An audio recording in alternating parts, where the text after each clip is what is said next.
আপনারা যদি এইবার যদি নির্বাচনে কোনো আপনারা যদি পক্ষপাতিত্ব করেন, আপনাদের কোনো রেহাই নেই।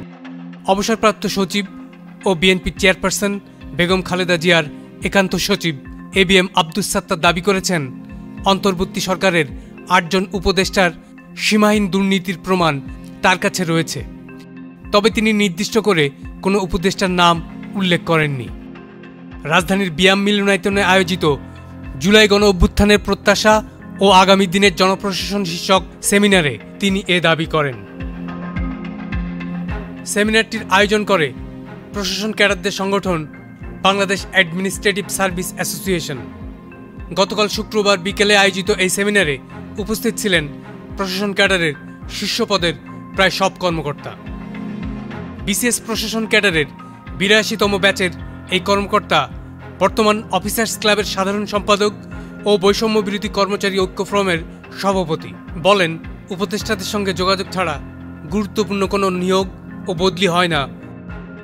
অবসরপ্রাপ্ত সচিব জনাব আব্দুস সাত্তার তার বক্তব্যে বলেন, গোয়েন্দা সংস্থার কাছে 8 জন উপদেষ্টার দুর্নীতির প্রমাণ রয়েছে, কিন্তু কারো বিরুদ্ধে ব্যবস্থা নেওয়া হচ্ছে না। এ সময় উপস্থিত কর্মকর্তারা ঠিক বলে তার বক্তব্যের সমর্থন দেন। সাবেক এই সচিব আরও অভিযোগ করেন, কষ্ট লাগে একজন উপদেষ্টার এপিএসের অ্যাকাউন্টে 200 কোটি টাকা পাওয়া গেলেও তার বিরুদ্ধে কোনো ব্যবস্থা নেওয়া হয় না। তিনি প্রশ্ন করেন, স্বাস্থ্য মন্ত্রণালয়ের মতো একটি মন্ত্রণালয় নূরজাহান বেগম চালাতে পারেন? তিনি আরও প্রশ্ন করেন, স্থানীয় সরকার মন্ত্রণালয় এবং যুব ও ক্রীড়া মন্ত্রণালয়ের মতো 2টি গুরুত্বপূর্ণ মন্ত্রণালয় একজন অনভিজ্ঞ উপদেষ্টা দিয়ে চালানো কি ঠিক হচ্ছে?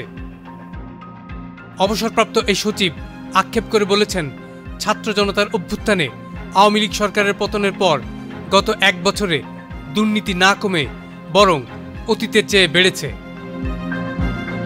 গত 5 আগস্টের পর হাজার কর্মকর্তা কর্মচারী তার দলীয় অফিসে ভিড় করছেন, যা ভালো লক্ষণ নয় উল্লেখ করে তিনি বলেন, ইন সার্ভিস কর্মকর্তাদেরকে তার সাথে দেখা করতে তিনি অফিসার্স ক্লাবে আসার জন্য পরামর্শ দিয়েছেন। এমনকি তার অফিসে তিনি নিষেধাজ্ঞার নোটিশও টাঙিয়ে দিয়েছেন বলে তিনি উল্লেখ করেন। সেমিনারে 3.5 ঘন্টার আলোচনায় বিগত সরকারের 15 বছরে প্রশাসন ক্যাডারের কর্মকর্তাদের নানা অনিয়ম দুর্নীতির বিষয় উঠে আসে।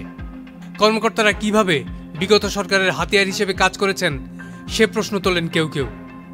প্রশাসন ক্যাডারের কর্মকর্তারা আগামীতে যাতে কোনো রাজনৈতিক দলের হয়ে কাজ না করেন, সেমিনারে সে আহ্বান করা হয়েছে। Saiduzzaman Dipu, channel I. Bundle থাকলে প্রতি সেনমানিতে টাকা বাঁচবে। বিকাশ সেনমানি বান্ডেল কিনে জিতুন প্রতি লেনদেনে।